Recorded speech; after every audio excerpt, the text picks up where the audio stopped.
welcome to the BAGGU Knit podcast. My name is Amy, and this is my podcast where I talk about my knitting, occasional knitwear design process, crocheting, yarn buying, which is a separate hobby, and let's see. Oh, and most recently, spinning. So I have sort of a big episode for you today because I feel like a lot has happened in the last month since we last caught up. So I hope you have some good coffee and some knitting and, take it in chunks if you need to. I don't know how long it's going to be, but I have a lot to cover. So one of the things is that I went up to my mom and dad's place in Bayfield, Wisconsin, and I asked my mom if she would be willing to film a little snippet to show you her WIPs and just to talk about where she learned how to knit and all those types of things. So my mom is going to have a little appearance, and then from there, I go right to Shepherd's Harvest Sheep and Wool Festival. And then last episode, I asked, and I took a spinning class. So I'll talk briefly about that. I have an unboxing. In the last podcast, I asked if you'd be interested in seeing like a WIP Roundup. And so a couple people said, yep, let's see it. So I will do that at the end. Yeah, and then I just have some acquisitions that I purchased over the last few months. So I will go ahead and get started, but that is what's in store today. If that sounds interesting, stick around. All right, so first things first, my mom. So I went up there for Mother's Day, and I had just finished making her ranunculus. I'm wearing my ranunculus today. So what I'm wearing is, this pattern is by Midori Hirose, or maybe it's Midori Hirose. That's how Amy Gilles says it from La Bien-Aimée. This is one of the most popular patterns on Ravelry. It's a yoke. You make the yoke first. It has some lace in it. And then you can make it in different weight yarns. You can make it with long sleeves or short sleeves. This is maybe my third, and I think my mom's was my fourth, or maybe it's second and third. I don't know, but I've made at least 3 of them. And it's maybe not over. I might make more in my life. We will see. But this is definitely, I think, number 2. But anyway, I made the size 4. I decided to make it with these short sleeves. You can bind off, or you can just leave it, make the yoke and then leave it like that for a tee. But I picked up stitches and I picked up the stitches that were, I think I left them on hold. And then I just went a little ways, and then I did a 1x1 twisted rib stitch. And I am using the Wandering Flock Cotton Lino in the colorway Citrine. And I love this color. It is just so springy and happy and lovely. And this yarn is great. It's cotton, linen, silk, and alpaca. It's a blend of all those things, and there are so many great colors. So I would say check out the Wandering Flock if you are interested in this color. This color is just, I don't know, I feel like it's really special. It's yellow, but it's also got a little green in it. And so I feel like if you don't typically wear yellow, you could maybe wear this color. So check it out. And I love it with blue. Look at this, you guys. This is my new cup I picked up at Shepherd's Harvest. I'm jumping ahead. Okay, never mind. But I have my coffee in here, and I just think this thing is amazing. Look at the knit stitches on it. Oh my gosh, so good. I think that side has a little bit of a crease in it, but look at this side. Oh my God, so good. All right. So I asked, my mom was pretty reluctant. I think she's a little camera shy in general, photos or video. And she was like, oh no, really? You want me to do that? But then she was such a pro. She just was so sweet and just herself. It was just great. And so, yeah, I will play the video of me interviewing my mom, and I hope you enjoy it. We had such a blast. She needed some help on her Laura Penrose Sweet Shop blanket. And if you haven't seen the Sweet Shop blanket, it is so good. And I was using linen quill to make it, and that is such a good combo. I will show you. I made one square. My mom she's probably made a ton of progress since I was up there, but she was kind of stuck on one certain part, and so I helped her with that. And then she's showing you her progress on the Sweet Shop blanket and some finished objects and things like that. So check out this video of me and my mom. Hello and welcome to the BDK podcast. My name is Amy and this is my podcast where I talk about my knitting. And today I am in Bayfield, Wisconsin at my mom and dad's, and I'm here for Mother's Day weekend, and this is my mom, Karen Eicher.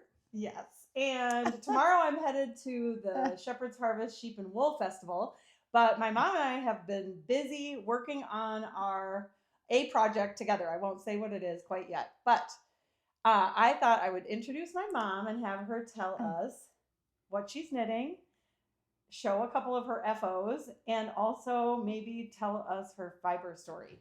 Who taught you? When did you learn? And what was maybe the first thing that you ever knit? Oh my goodness, I don't even remember. Okay, the first thing I ever knit. But who taught you? My mother. And how old were you? I was about 10. Okay, and what was the situation? She always had a few of my girlfriends over and would do like a knitting. She taught us all how to knit and crochet too. Crochet and cross stitch and all that. It was and sew. Yeah. Not so much sewing. Okay. Yeah. And although she did sew a lot. She sewed a lot of my clothes. Yeah. And you were in about 4th grade. Right. Okay. Yeah. So craft night at the Ehrenbergs. Right. in Brooklyn Center. Minnesota. So shout out to Minnesota. Okay. So from there, then what was one or two projects from your life that you remember and stand out from your knitting career? Like, I remember being in the backseat of our car and we were driving around Germany, or maybe who knows where we were at that point in time. But I remember you working on a colorwork sweater that was gray and it had a bunch of, I don't know, it was a Norwegian colorwork sweater. Norwegian sweater. Yeah. Right. What was that? Well, we took a Norwegian a class to knit Norwegian sweaters. My sisters, Judy and Marilyn. Oh, and Marilyn did it too? Yeah. Yes. Yeah. I wonder if it was taught by Elizabeth Zimmerman. No, I don't know. Okay. I don't have any idea. Okay. But it was knit from the neck down. So and it was a yoke. Right. Mm-hmm. So it was a yoke. So you would just increase, and then you did color work around this yoke. And right. Then it grew and grew and grew. Okay. Right. Right. But you were working on it. It was a long-term WIP, right? Well, it took us about 3 months, 3 or 4 months. Oh, that's it? Yeah. I thought you were working on that because for years. we went every week. Okay. And I heard Judy say that hers looked so lumpy and bumpy that she just ripped it all out. Oh, I don't remember that. And I said, did you block it? And she said, I don't know what that is. Yeah. So had she blocked it and just washed it and blocked it, all those stitches probably would have laid out and would not been lumpy and bumpy. But she saw the finished product and she said, it was just so lumpy, I ripped it out. Oh. But you have to block it. So that's the whole thing with color work. But anyway. Anyway, so now you've been knitting more in recent years than previously, right? And what got you into it? Just the love of knitting. Okay. And, it's very calming and and passes the time. I enjoy it. Yeah. Yeah. And Dad says it keeps you busy. Yes. So you don't have to get after him to go with a laundry list of things to do, Right. which is always great for him. So it's a Yeah. win-win. Right. He's sitting over there. So, and then something behind us, I was thinking maybe you'd say these got you back into it. Well, that is true. I have done dozens of those. The Arne and Carlos Christmas balls. Right. And these are some Christmas balls that I'm going to be sending to my grandson and his family. They just had a little baby girl, and I did that little one with a pink heart for the baby. For the baby. And this one is for Noel. It's a moose. Or is it for Ben? I mean, for Ben. Yeah, so it's for Ben. Yeah, and his it's for family. Ben. And then that's kisses, hearts, hearts and kisses. For his partner. Yeah, X's and O's, actually. And this is for Rebecca, his wife. Oh, so this one's not for his partner. This is for... Yeah, that's for their his daughter. daughter, Olivia. And those are okay. X's and O's. Very cute. These are so cute. So I bought Mom a book, the Arne and Carlos Christmas, 55 Christmas balls to knit. And then she really took off and made a Christmas ball for everyone. Or you just made a lot to put on your tree. I made a lot of them to put on my tree. And then I was just going to, put their family names on them. And eventually they'll all get their Christmas balls back. Yeah. So when fun. I tip over. When I tip over. And Does anyone else have a parent who talks about tipping over? Sorry. Oh. Anyway, okay. So then for Christmas one year, I bought my mom the Pearl Soho minis of the linen quill. And she made this incredible Joy of Color scarf. I made 2 of those. This is the wider one. And then I had enough yarn left over that I did do another one that is narrower. And I gave that one to my sister. Oh, you gave that one to Judy. Yes. Nice. Yeah. Some of these colors. So you hold the linen quill, which is fingering weight double. So it's a DK weight. And then it's knit up on a US 7. And some of these colors that they paired together are just so gorgeous. So yeah, this is the whole. And you knit it in the round. And you knit it in the round, so it's like a tube. Yeah, it's like a tube. And so that makes it really thick and warm and lovely. Yes. So it was fun to do. Yeah, and you kind of got back into knitting because of this. Right. So then she kind of got obsessed with linen quill because I bought you another thing of it, I think. Yes, you did. Or you were using leftovers. And then I told her about the jelly roll blanket because it's a great way to use up leftover yarn. So maybe show us your jelly roll. And this was just made out of the scraps of yarn that I And knit. the jelly roll blanket, for those of you who don't know, it is a K. Jones pattern. I'll put it up here close. So that's it's the a back. K. Jones pattern. That's the back you're showing. Yeah, the back, and then the front has these right. It has these little lines in it. And then she did a I-cord edge, which looks so good, and it just makes the whole thing cohesive. So using up all those scraps of linen quill, and you go up one strip, right?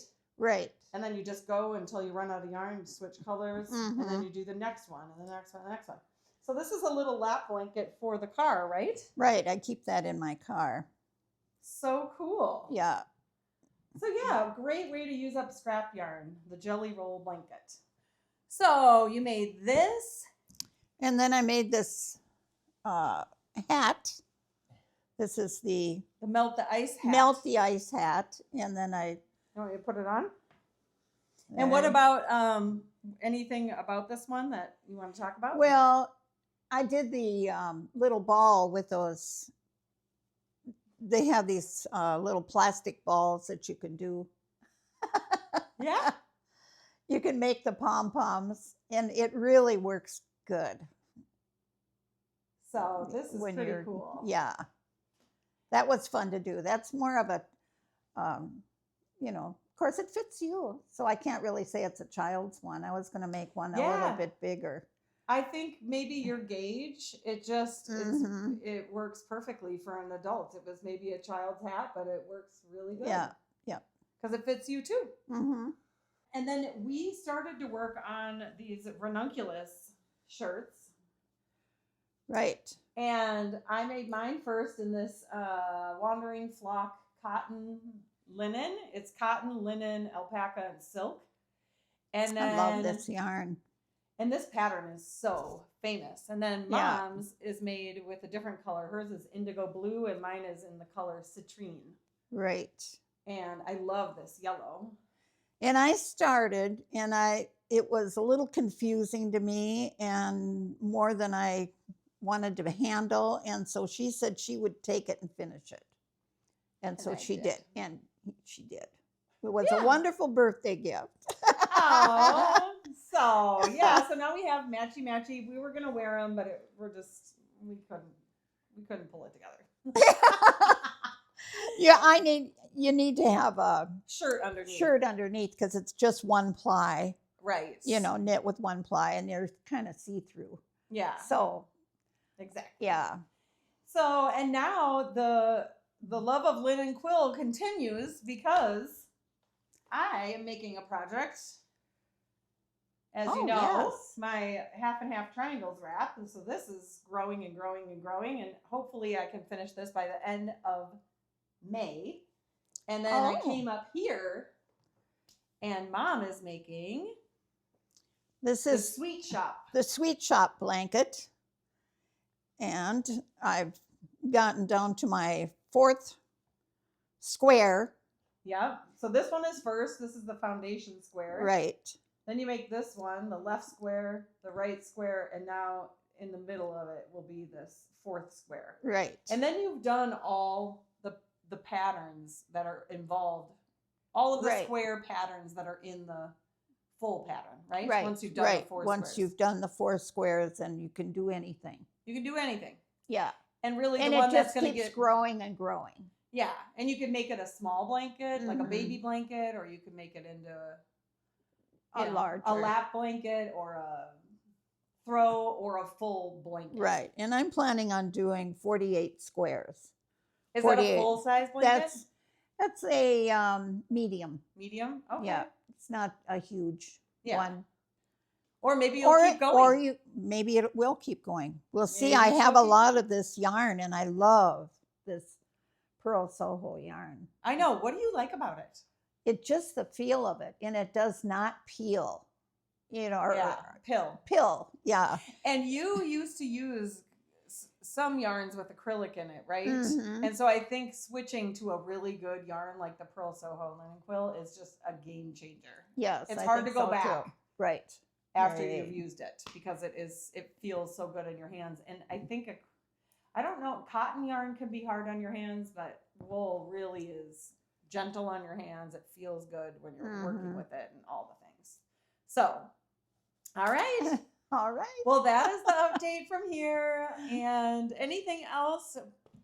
I'm just so proud of my daughter Amy and her and her podcast. I enjoy it. Sometimes I just sit and watch. She watches them back to back, and then my dad's like, "Okay, I'm out." He's like, "This is way too much talk about yarn and knitting projects."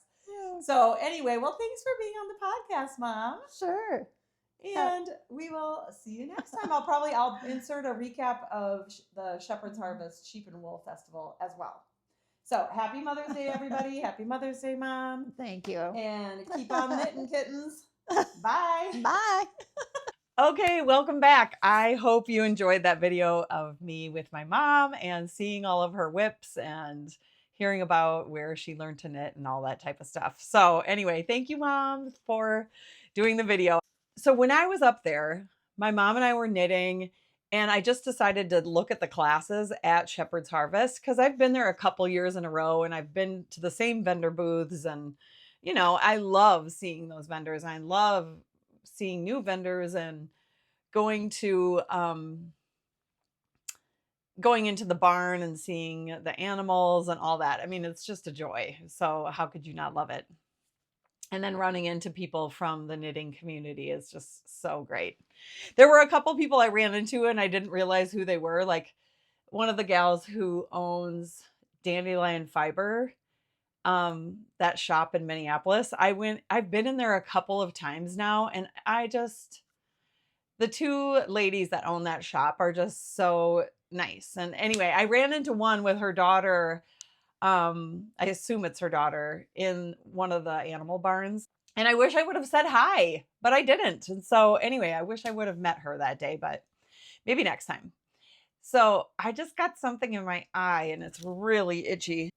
Anyway, I ran into one of those gals in the barn and I wish I would have introduced myself and said how much I love her shop and everything.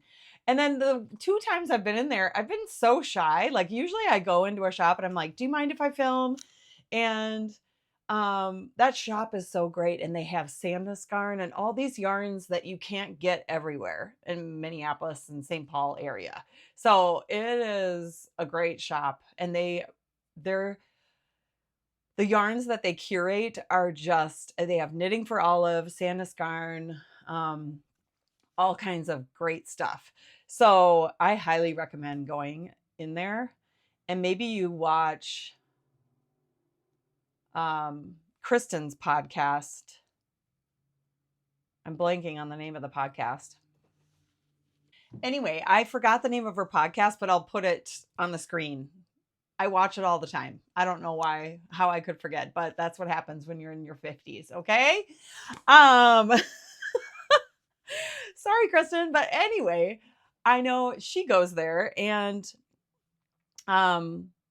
she sometimes podcasts in the shop, which is really pretty cool. So anyway, she teaches classes as well at Dandelion Fiber. And I was just at Muna in Minneapolis, which is a really cool shop. And I noticed that Dandelion Fiber hosts a knit night there once a month. So I might go to that. And then I can meet those ladies if they're there and stop being so shy. What is my problem? I don't know. Sometimes I'm shy and sometimes I'm not. Go figure. So anyway, I decided at my parents' house to take this spinning class. And I think it was like Beyond the Basics or something like that, spinning. And I should have taken a basics class, really. But I decided on a whim. I was literally, Bayfield is 3.5, 4 hours away. Okay, it's like 3 hours and 40 minutes from Shepherd's Harvest where it's hosted. So I decided, and then the class was at 9 a.m. and I had to book it down there.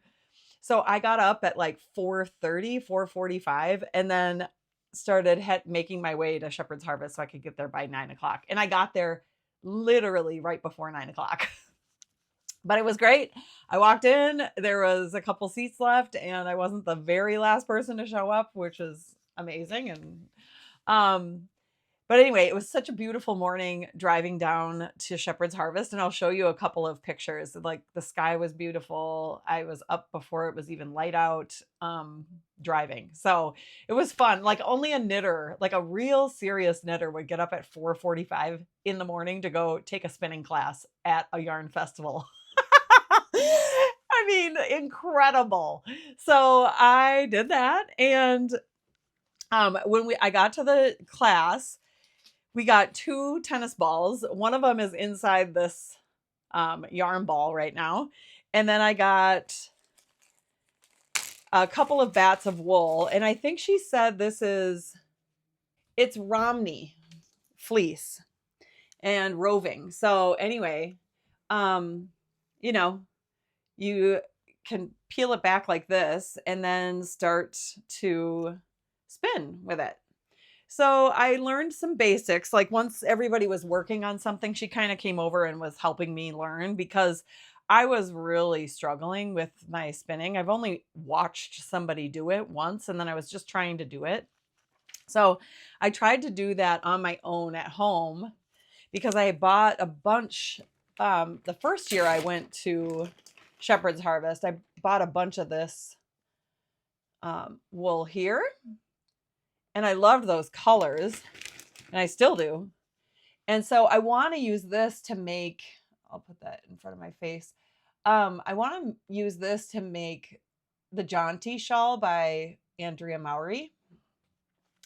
And so I started to make this, but you can see it's pretty, I don't know if it'll focus, but it's pretty thick, thin.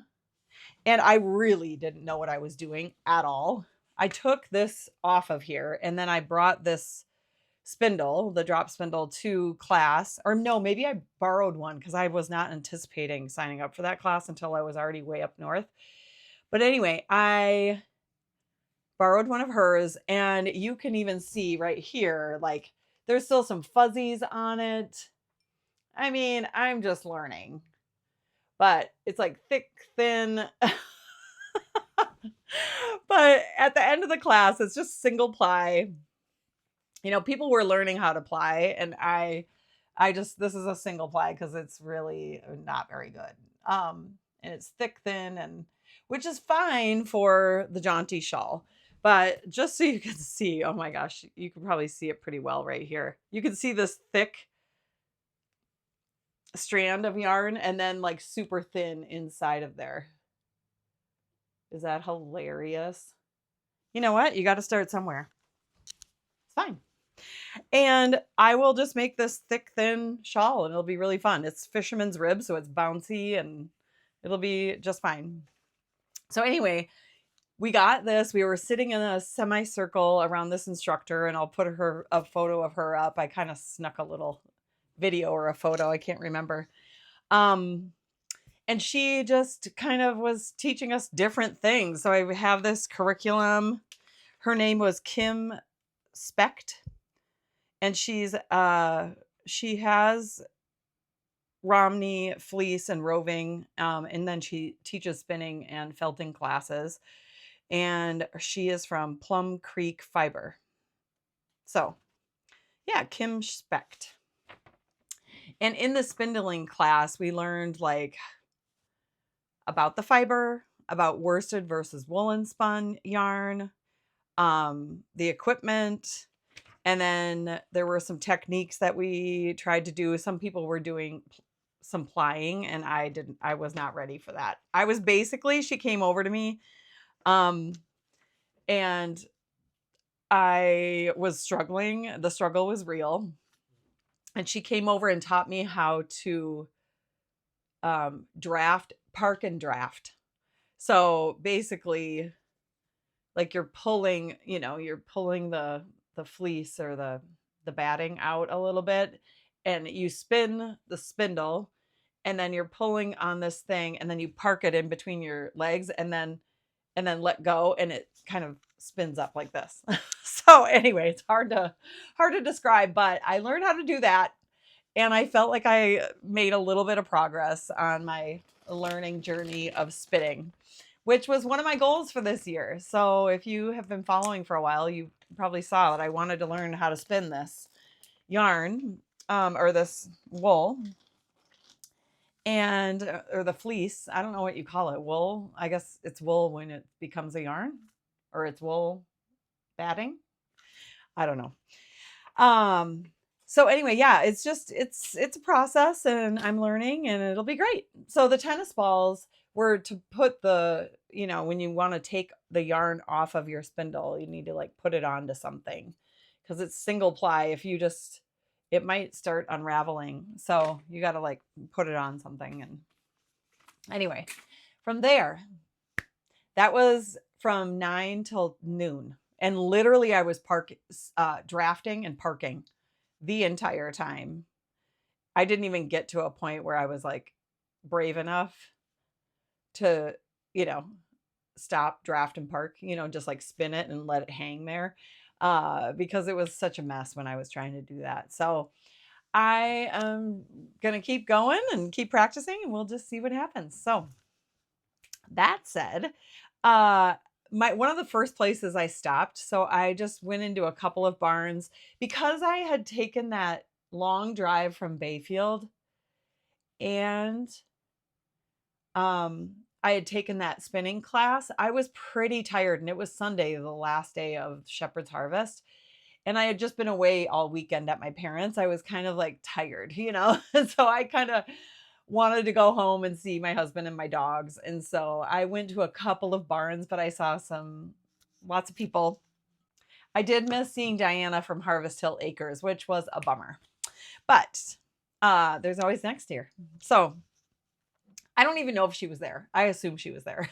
So anyway, one of the first places I stopped was this place where I got this mug. So this woman, I don't know what the name of her, I don't know her name, but on the bottom it says LST, which I assume are her initials, 2026. So let me see if I can look it up really quick.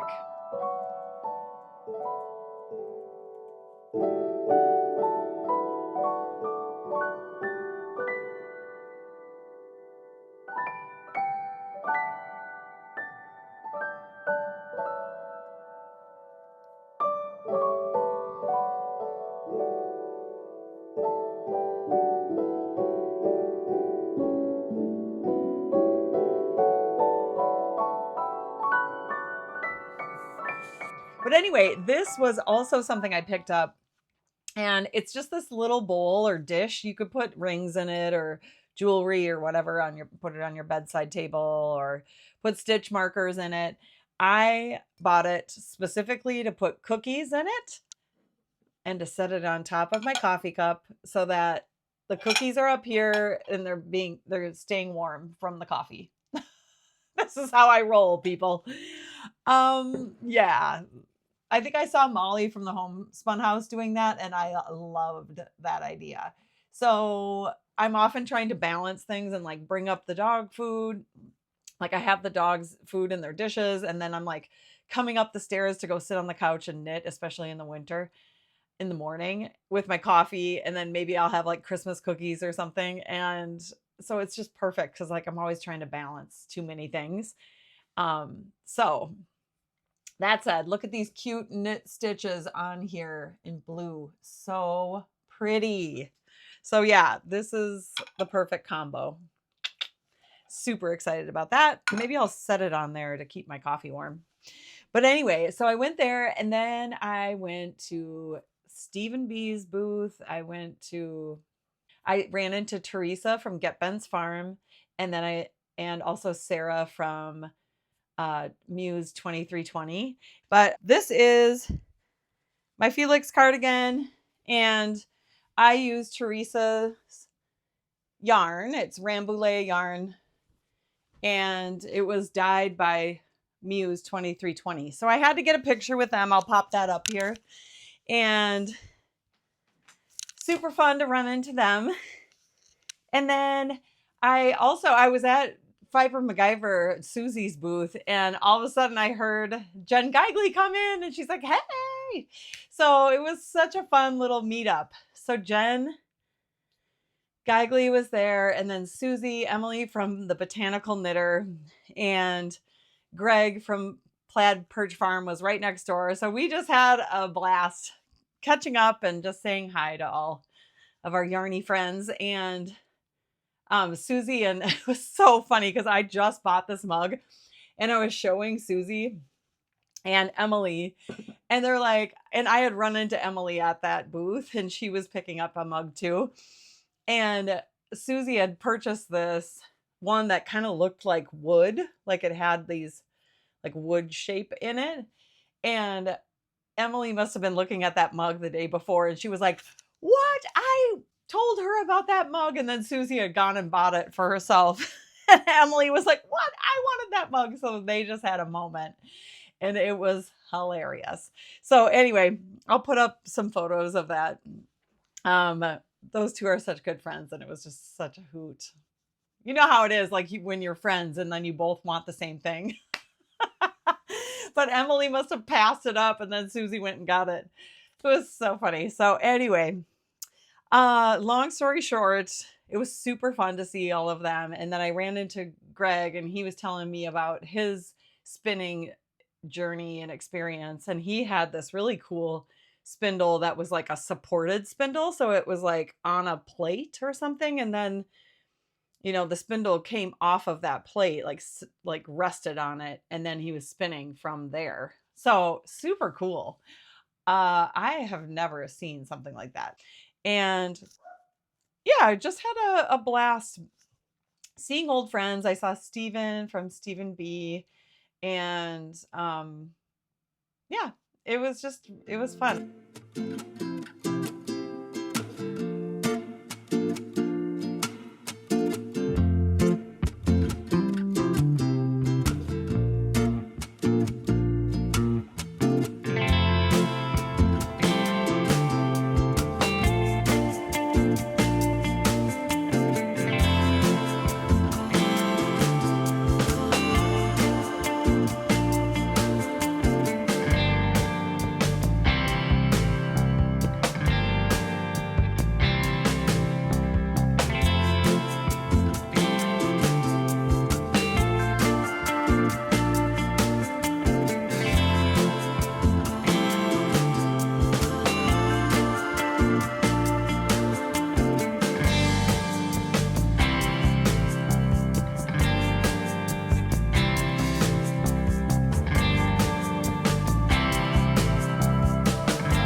Ugly.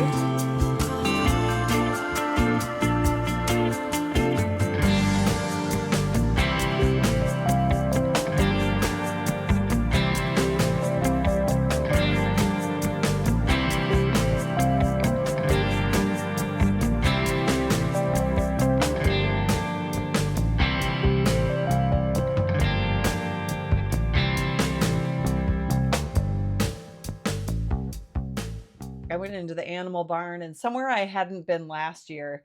And then I grabbed lunch and went out to my car, and I was going to come back and go to Harvest Hill Acres to say hi to Diana. And then I just got so tired, and I was in my car and I just ate. So I was like, you know what? I'm going home. And so I went home, and it was such a blast. I would love to go there sometime when I had all day and could just like sit around. I saw a photo of like Jen and Emily and some people just knitting on the grass on a blanket. That would be so fun, just to sit and knit with people. So maybe next year, because yeah, I feel like there's so much to see. You could just be walking around in the barns all day, but makes sense to take a knitting break and just chit chat. So I'm looking forward to that, hopefully next year. The other thing that I will tell you is what I've been working on. So I know someone who just had a baby, and I don't know this person very well, but I decided to make this adorable ruffle dress by Pernille Larson from Knitting for Olive. This thing is so cute. And you guys, I'm not done making the skirt, but I put the skirt on hold and then went back. And for a while, I was really afraid. I'll take this off the hanger. It's so cute on there, though. I'll show you the back. The back has this like little keyhole thing, like you put a button at the top right here. And yeah, that'll be so cute. And then what I'm working on now, you can see my needles. I went in and picked up, there's this kind of ingenious thing that she does where she makes this kind of like garter stitch section. You're kind of like working in a yoke, and then at some point you separate the sleeves. But, and for a while, actually, you work front and back flat until you make this part, and then you join in the round here. Then you make this kind of garter stitch section, and then later on pick up stitches along the garter edge. You pick up the purl stitch that's like facing down the most, and then you go around and you work in the round to make this ruffle edge. So I'll pop up a picture of the finished object, but right now I picked up those stitches. I'm just in the beginning. I wanted to get the ruffle done and then go back to the skirt because the skirt is just plain stockinette, and I kind of just want to have the enjoyment of seeing the ruffle. And so I stopped once I ran out of yarn on the skirt and I had to change balls anyway. I just put the stitches on hold and now I'm doing the ruffle. And now I had to break the yarn because my dog Cloud, I was down getting coffee before the podcast and he like came up here and was eating the yarn. So anyway, but you can see like the needles are up here in this section now. So I'm making the ruffle, but it'll be this really cute ruffle all the way around the kind of the yoke area. And I'll pop up a picture. You're not going to believe how cute this thing is. It's so stinking cute. And yeah, so then I'll just put the button on and it'll be done. Once I do the ruffle, finish going down a few more inches or an inch or so. I don't know. This is for a 3 to 6 month old because the baby was born at the beginning of May. And then I'm going to gift it as soon as I'm done. So it'll be like 3 to 6 months. It'll still be end of summer. And this is cotton merino yarn, fingering weight. And I purchased it at Dandelion Fiber in Minneapolis. And this little ballerina pink color, isn't that absolutely adorable? Oh my gosh, it's so cute. So I'm pretty excited about this and like giving someone a gift like this. It's just like the sweetest little thing. So anyway, I don't often make a lot of baby knits, but I just, for some reason I saw this and I was like, I just got to make that. It's so cute. So yeah, that's pretty cute. So anyway, yep. The Ruffle Dress by Pernille Larson of Knitting for Olive, using Knitting for Olive yarn. So that's kind of cute. So yeah, that is one of my WIPs. And then I have a ton of WIPs here to show you.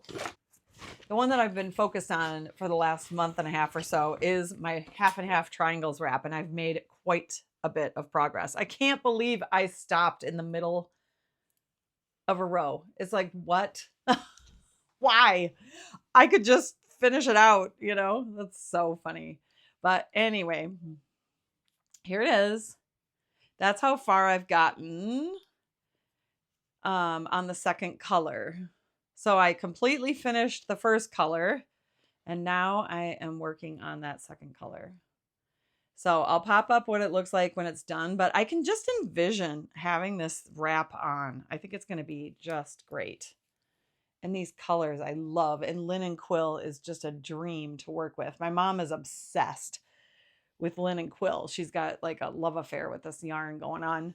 Ever since I bought her this multi-pack of mini skeins, she's obsessed. Anyway, this yarn is just blows her mind, like the feel of it in her hands. And it's when you use non-acrylic yarn, like wool yarn, it's really easy on your hands because you're working with natural fibers and it's just, there's no resistance, or I don't know, there's something about it. You know, wool properties are incredible, self-cleaning, all the things. So anyway, that is my number one WIP. After I finish this baby garment, I will be working on this. So yeah, so when I went into, and I hope I brought it in here, I think I did. When I went into Dandelion Fiber, they had the absolute cutest stuff in there. So beyond the yarn, you know, like there's just BAGGU bags and really cute stitch markers and cute buttons and lotion. Like my lotion that I love and get all the time is this Utopia best hand cream ever. And it is. That one is orange clove. And then this one is silver birch and willow. These are the best hand creams, like hands down. And they sell those there. They just have a ton of fun things to look at and buy. And anyway, I could not resist. I do not need a project bag. Guys, I have so many project bags, like way too many. but I could not resist this thing. Look at this. It's like a dop kit kind of style size with this cute little, you could hang it, you know, if you need to hang it on a hook or something, and it zips up so it's all secure, but you could hang it. Ah, so cute with those strawberries on there. This is from BAGGU. So amazing. There's the tag right there, I think. But anyway, love this thing so much. So got that while I was in there. And then something super fun is that someone at work bought me this, and I was thrilled because I've been looking for and wanting a Knitting is Resistance t-shirt. And I was up in Grand Marais and I noticed they were in the window in the yarn shop up there. And it was closed the day I was there. So I was like, oh, shoot. The yarn shop is Dappled Fern Fibers. And it used to be owned by Dorothy, but I think someone bought it from her. So anyway, it is a great yarn shop. If you're up in Grand Marais, do check it out. But anyway, they had the t-shirts in the window, and now I have this bag. She came into work and I was like, what? You got that for me? I mean, I never felt so seen in my life. Like I was like, oh, she gets it. She gets me. So anyway, it was really cool. So that is that.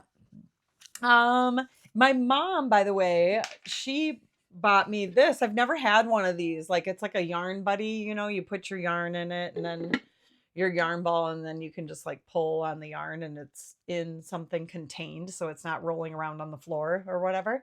So I use that when I'm making my half and half triangles wrap, and that's really cool. Thanks, Mom. So that is super fun. And then what else? So yeah, those are my main WIPs. And then when I was at Shepherd's Harvest, I did pick up a couple of things, not very much. I mean, I went to that class and that was my big purchase, I think, for the day. And then I did stop by Dreso Family Farm, and they're from Lonsdale, Minnesota. And I actually first met the gal who owns Dreso Family Farm when she was at Harvest Hill Acres has like a fall festival, and it was at that fall festival when I saw this. But look at that cute label. I just love that label. So anyway, I saw a pair of socks in the booth, and I just thought it'd be cool to make a pair of socks with this yarn. It's so soft. It's Cormo and Finn. Cormo times Finn plus Merino times CVM Rommeldale, Polypay wool, and Cormo and Bond, plus Kid Mohair and a little VM. There's a lot going on in this yarn. Holy moly. So anyway, it's a cool skein of yarn, and I want to make socks with it. It is a sock yarn, I'm pretty sure. Twisted sock yarn. So that is pretty cool.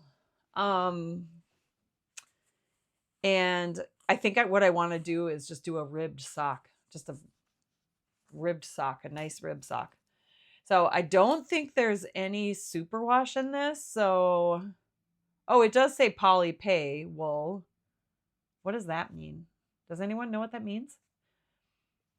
Poly makes me think of polyester or like superwash, but I don't know, maybe not. Anyway, just a nice ribbed sock I think would be really cool.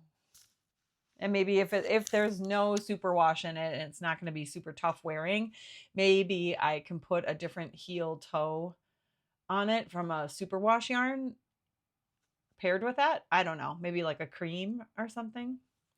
Who knows? But also, one other thing is that I was on my way to Bayfield, I stopped at Scandinavian North, and I picked up some Swedish ribbon, and it's Dala horse ribbon. I got two, but they're the same thing. So anyway, I got this ribbon. So when I make eventually, it is in the books someday to design and make my own Scandinavian colorwork yoke, steeked yoke cardigan. So I could use this for the ribbon along the inside. So that could be kind of cool. I picked that up.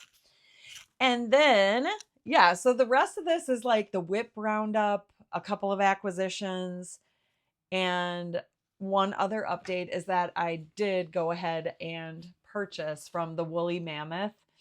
The Woolly Mammoth, I know I'm supposed to be on a yarn buying hiatus. I mean, I'm doing the best I can. But it is always very tempting to buy yarn. So, she is the theme of her Advent yarns this year, and she does all naturally dyed yarn. So she has a garden in her backyard. She has a super cool modern studio that she built. Her husband's an architect. They live in Northern Ireland, and she has flowers in her backyard that she uses to dye.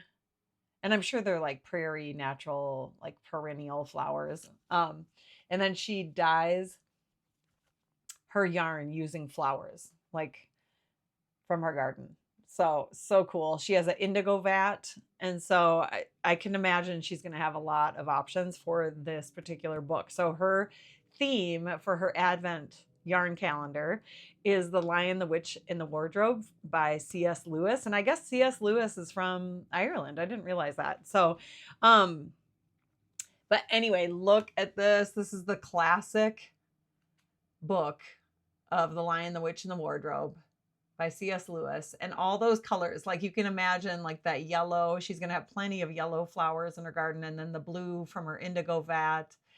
So I'm excited for all that's in store. And there's some like color illustrations in this book. So, you know, she'll be able to use those as an inspiration for her Advent calendar. So that's pretty cool. I bought the book and because I want to read it and get excited for the Advent throughout the year. So, and then once November hits, I'm sure I'll have the yarn in hand, and then I think it's only 12 days, but if you're interested, maybe there's a couple left. I don't know, but that is the plan there.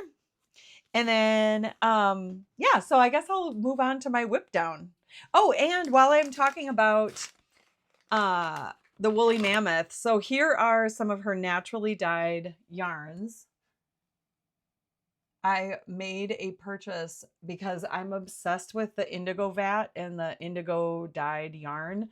And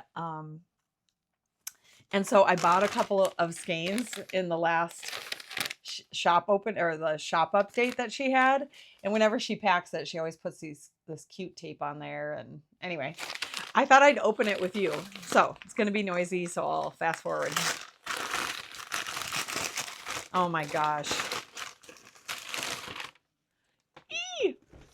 So this is from her indigo vat. Here's one of the blues. Look at that.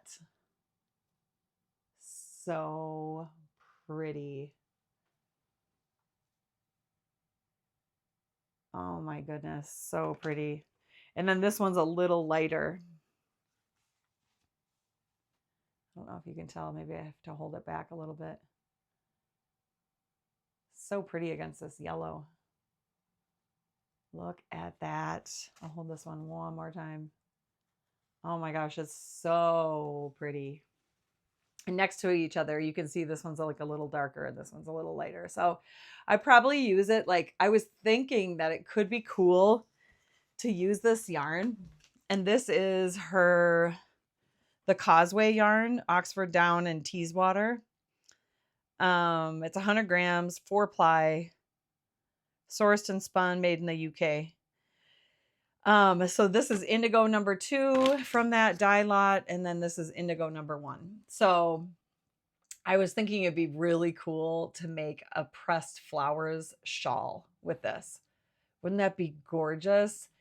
Just white and blue.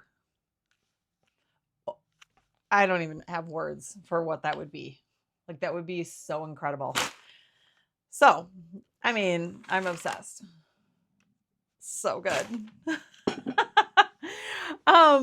So yeah. Okay, here's the WIP Roundup. I don't know how much time we are into this podcast, but I bet it's a long time.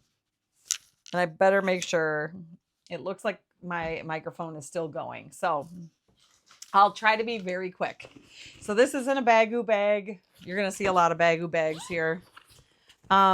This is my square from the sweet shop blanket that I was helping my mom with. So she, I think, was struggling to figure out like how to join them.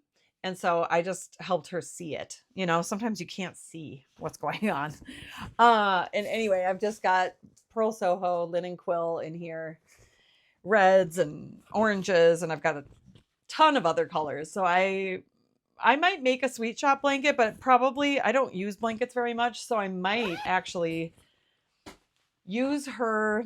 I mean, obviously I wouldn't be able to put this out. This is her pattern, or maybe I'll come up with something else, but,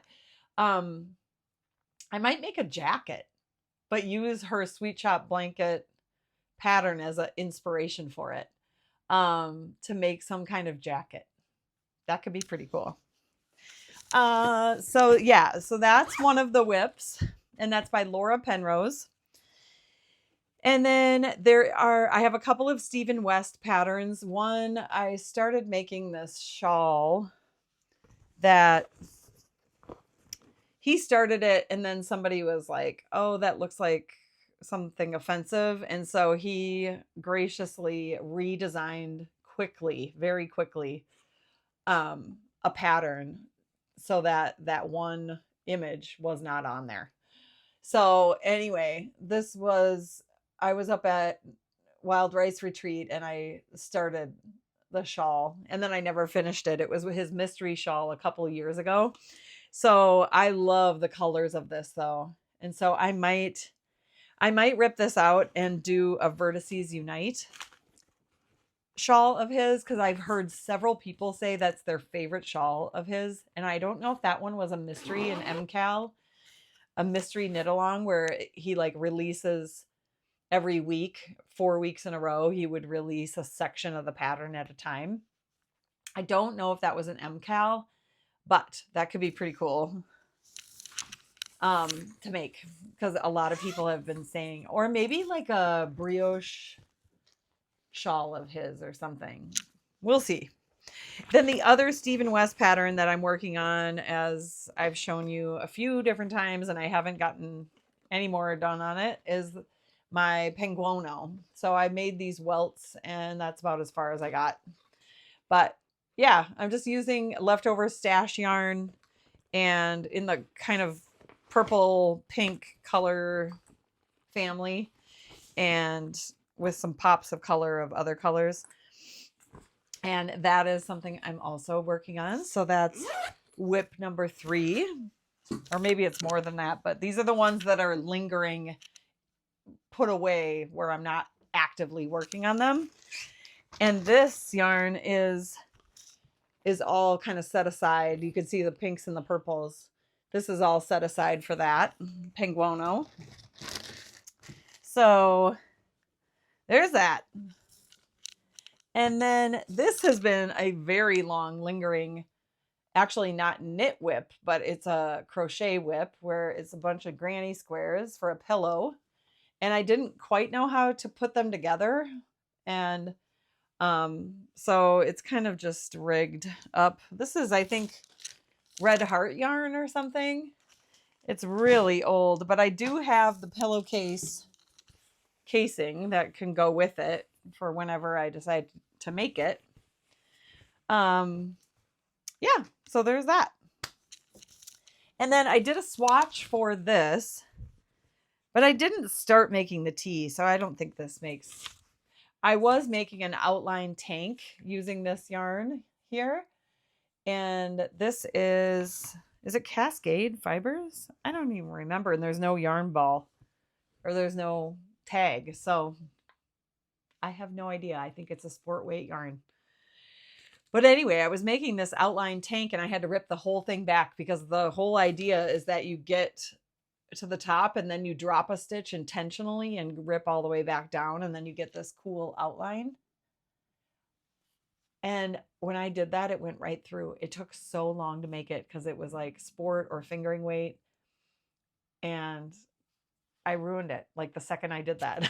So if I'm a little gun shy about doing that again, you cannot mess up the cast on or like the first 2 or 3 rows. You cannot have a mistake in the ribbing, in the stitch count, you know, because sometimes you can fudge. And I think that's what happened. I think I fudged on the stitching, and then it needed to not be that way because I messed it up big time. So anyway, that's quasi WIP, not totally. Then I have a Shawl Design WIP that's just sitting here, and it's kind of this just striped shawl. Whoops, that was the backside. Here's the front. So yeah, that's a lingering WIP using this. I know is hedgehog fibers, and I don't remember the name of this yellow yarn, but I love that lavender purple and the yellow together. Love it. So that is a design work in progress that's just been on hibernation. And then I have a sock that's a self-striping yarn. And I was bringing this when I was getting pedicures and working on it there. And then I put it down for a while. Hi, I'm back. I had to take a little bit of a break because my camera was overheating. It's so hot here. So anyway, I will wrap this up, and I just have a couple more WIPs to show you. And I will go back and count these so that I can count like how many do I actually have. This is a sock using Arne and Carlos Regia yarn. Or no, this is Schachenmeyer. And it's merino extra fine color. This is a color that I just love because I love red and turquoise. And I only have one sock. So I just need to make the other one. And I found a bunch of this yarn. It's discontinued, but I found a bunch online. And I'm going to make this and then maybe something else too with it, because I just love that yarn. Maybe make a teddy bear. I think they have like a teddy bear pattern in one of the books that I own of theirs. So that's one thing. The only thing about that sock at the top, they do toe up socks. And the toe up means that you're casting off at the cuff. And I don't like casting off at the cuff because it makes for a tight edge. You know, you'd have to really do something like a Jenny stretchy bind off, but then if it's too loose. So I don't know about toe up. What do you guys feel about that? Are any of you sock knitters, and how do you deal with that? The other thing that's a WIP that I barely made any progress on at all was this lace. It's the Vest by Park Knit, I believe. Is that right? The Sea Breeze vest that I've been meaning to make every summer. So maybe I should focus on this after the baby garment, because I don't know, I do want to wear this summer. And the wrap is kind of more of a fall thing. I could put it off for another few months. We'll see. I do want to get that done, but it would be fun to make a summer knit. So perhaps this one, the vest that I've been talking about since I started this podcast, pretty much. Or I do have another summer knit on the go, and it's barely even been started. But it is this using its Sandnesgarn Teen Line, so linen yarn, and it's just this black and white top. I'll put the name of it. I can't remember the name of it off the top of my head, but I'm just getting started on this too. So yeah, I have a ways to go on both of those projects, but let me know which one of those you think I should pick up and start making. The other thing is that I would love to, pretty much almost every single one of those bags I just took those projects out of are BAGGU bags, by the way. I love BAGGU project bags. I do want to make a Sabai top, and I want to make There's one other one that I am really, the Rota top. I would love to make both of those, and they're tanks, which that makes a little more sense to me in the summer to have a tank with, yarn, because yarn is just, it's going to be hotter, even if it's linen. And I don't know. I mean, this one's pretty breezy, but it doesn't get too hot. But yeah, I just feel like that sleeveless would make more sense for a knitted garment in the summer. Call me crazy, but and then the last WIP that I will show you is this guy, and this is crochet, but it's the Primrose Throw by Arne and Carlos. I have a bunch of other little these are the primrose flowers, and I have a bunch of them that I've made, and I just need to like attach them. Anyway, this is going to be an incredible throw at some point. It'll probably have like 500 of these little primrose crocheted flowers, and they're so cute. Look at this one. This is my favorite one. I just like the colors in there, that salmon with the red and the turquoise. And I just have a bunch of yarn. I think I bought Shahenmeyer, and I just bought a ton of it, and it's cotton. So I just haven't put any time into it. This was another thing. It was a WIP that was like Arne and Carlos squares, and I was going to make a pillow with it, but I never finished it. And it started in the early pandemic when they were doing their YouTube vlog.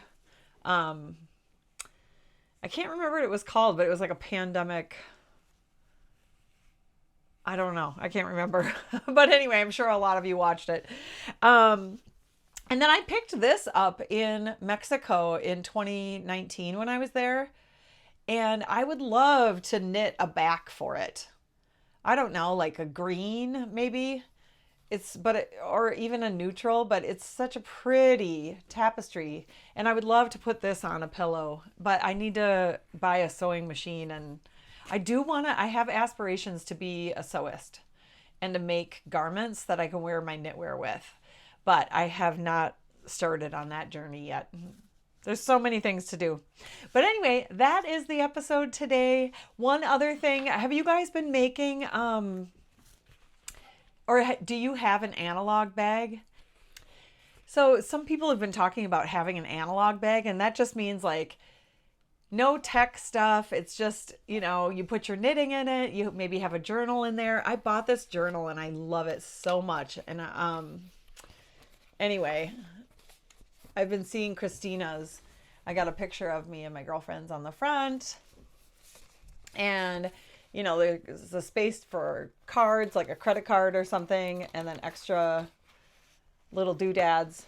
But anyway, I just thought this would be kind of cool if I, for just journaling, but also like it has grid paper, so I could work on color work designs and charts and things like that. So I just think this thing is so pretty, and yeah, I was excited to get that. I'm trying to remember the name of the maker who made this, and I'll put it up on the screen. And last but not least, the elephant in the room, this gorgeous sweater.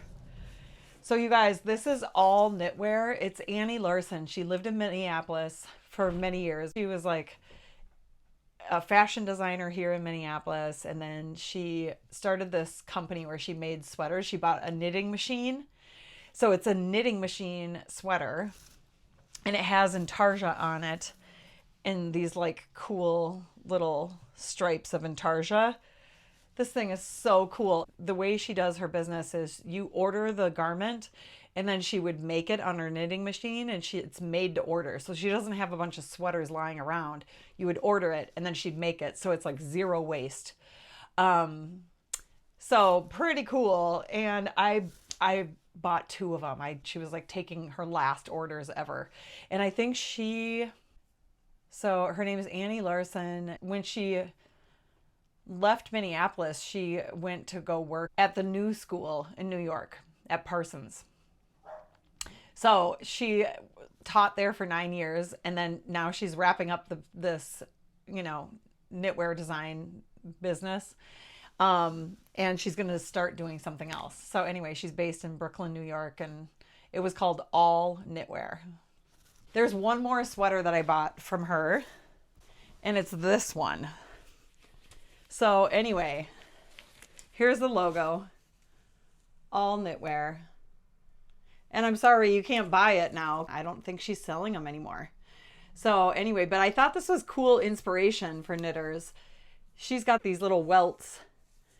You know, these are like the welts on my Stephen West sweater. But I just think it's so cool. And there's another welt in the front, and then these different colors along the hem and the sleeves. And yeah, it's just, I can't even tell you. I mean, it's machine knitting, but it is so well done and so well constructed and so well designed. It's just gorgeous. So yeah, and you can tell they're in my colors. So pretty excited about both of these. Eee! So yeah, I just had to get them and pretty excited about that. All right, that's it for today's episode. I hope you're all well and enjoying your summer and your summer knitting. What are you knitting? Would love to hear it. All right, I'll talk to you later. Bye.